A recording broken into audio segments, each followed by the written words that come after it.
খালি আমার নবী বলবে আল্লাহ আজকে আমার উম্মতের কি হবে। বাকি সব নবীরা বলবে আমার কি হবে, আর আমার নবী বলবে আমার উম্মতের কি হবে।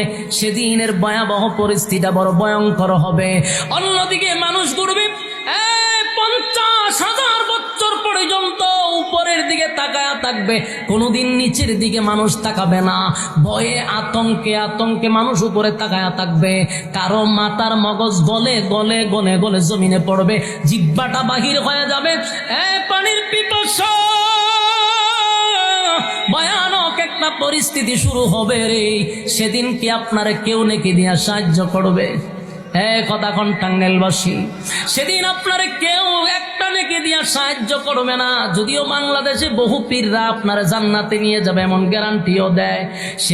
সেদিন পীর ফকির তো দূরের কথা, আমার অনেক মাসুম নবীরা পর্যন্ত বলবে আল্লাহ আমার কি উপায় হবে, আমার কি উপায় হবে। ওই লোকগুলা বলবেন মালিক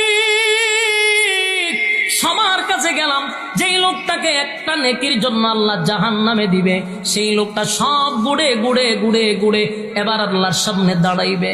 মালিক বলবে বান্দারে একটা নেকির কারণে জাহান্নামে যাবি, বল নেকি আনতে পারছস?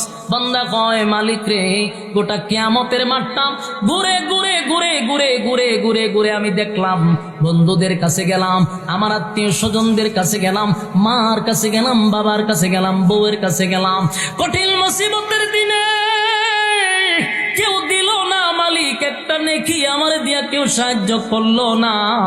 আল্লাহ তখন বলবে বান্দারে আমি জানি একটা নেকি দিয়া হাসরের মাঠে তোরে কেউ সাহায্য করবে না, আমি জানতাম, তারপরেও তোরে মাঠে কেন পাঠাইছি।